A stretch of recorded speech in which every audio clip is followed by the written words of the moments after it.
Okay. Congratulations, Tom. You did a spectacular job in this film. And, thanks very much. Oh, you're very welcome. And let's get right to the chase here because, right. you know, it's a little bit of a different Malfoy we see in this. Was it hard to transition him the way you did? Yeah, I think he's sort of been purposefully played down as this sort of two-dimensional, sort of, you know, one-sided bully.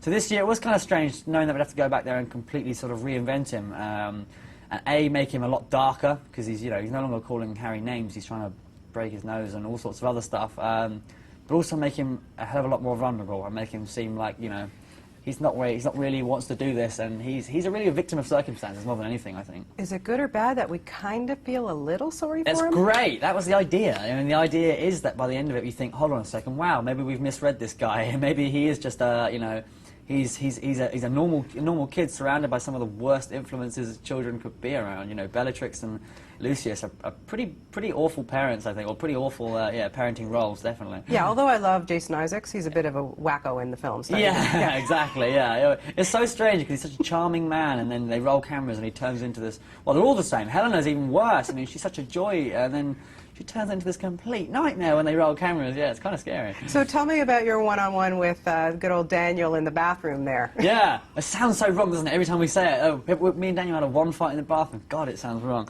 Yeah, no, it was great. We've been building up to it for quite a while, you know, and it was really nice for us actually because they rigged the whole bathroom literally like with explosives. So every time we did this with the wand, something else blew up, which is good for us. Very, very exciting. It's amazing, you know, when you look at it, Tom, who was on the sets with you, you know, the actors, the veteran actors, and then of course Daniel and Rupert. Now, who, when you look back, who's kind of mentored you, or who have you learnt from? That's a tricky one. I mean, you never really get the opportunity to say, oh, you know, how do we do this and how do we do that? I mean, personally, David Yates has been my person that's really mentored me. I don't really feel like I've ever had to really act before this film. Just sort of going along with it. Whereas this film, I was quite terrified at the prospect that I was going to have to do something quite serious. And I feel that David really not only helped me get through it, he knew exactly what to say, which was very helpful for me. Wow. And, you know, and I said this to you last night at the premiere, but I just found it fascinating to watch you in this movie. I thought you did such a great job because the thing about Malfoy, especially, that he's so concentrated. A lot of it's in his stare, it's in his eye, and you really got it. Like, you were scary, dude. Brilliant. No, thank you. Thank you.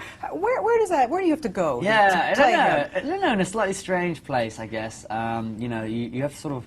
Usually, when you're doing these sorts of things, you can talk to the cast and the crew in between takes and have a laugh, and then they roll cameras, and you sort of jump back into this thing. But to get in, just for his slightly, I mean, it was David's purely his idea of this sort of ghost-like, glazy-eyed image, you know, and everything was slowed down, and everything was almost in slow motion for him. So I hate to say it, but staring at a wall for about 20 minutes before we start shooting, and just pacing up and down, and sort of really, really letting go of any sort of conscious thought. It was a lot of fun, actually. I enjoyed it. I miss it. I wish I could do it again. I think I did very well. If you want to see more quizzes, click here and subscribe.